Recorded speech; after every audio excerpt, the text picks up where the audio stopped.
Well, there's a revolution as far as the rice issue is concerned.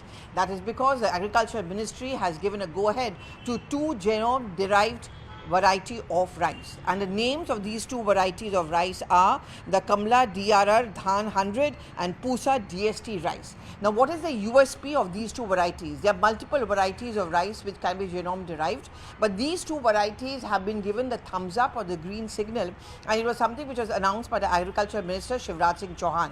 One is the fact is that they are water efficient, in the sense lesser usage of water. And the second thing is that 15 to 20 days less it will take as far as the harvesting is concerned. Of course, it's going to take 4 to 5 to 6 years more before this variety actually reaches the market, because the present cycle has to be completed. Now, whether there should be genetically modified genome variety of rice and other grains, that has been a topic of much debate and discussion. India has finally given a go-ahead to some of the varieties of genome, not just in rice sector, but many of the other grains and agricultural products as well. But once this product reaches the market, it is successfully launched, that available in the market, that is when the intellectual property rights issue is going to be used.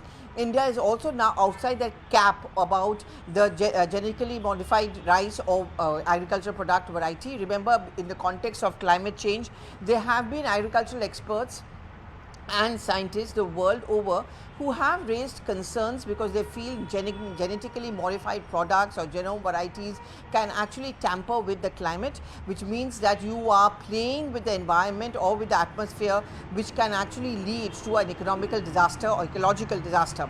Well, what the go-ahead which has been given to these two variants of rice is essentially to ensure that nothing of this happens, and India has been one of the most vociferous advocates of climate change. Just recently in the last budget, 500 crore rupees was allocated for genome variety of products, which includes not just rice but other agricultural products as well. You know, the states where these products are going to be aimed at are like Andhra Pradesh, Tamil Nadu, then there is of course Kerala, there is Orissa, there is Bengal, and many of these states in which these kind of genome derived variety of rice will be made available.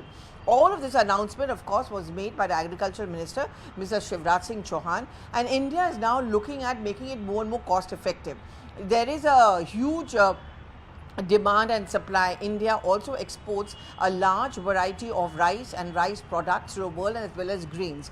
This is also going to be very important in terms of the trade tariffs. India wants to insulate itself, and what Agriculture Ministry sources are telling us is that while we keep in mind the various global parameters, also we are not going to tamper with or make it difficult as far as the farmers are concerned, but we are going to try and ensure that one, it is going to be cost effective, second, lesser usage of water, and the time required to harvest this variety of rice will also be much lesser. So our Indian scientists get a huge thumbs up. This is a huge positive story as far as our agricultural sector is concerned, and also those scientists who have been working round the clock on this issue.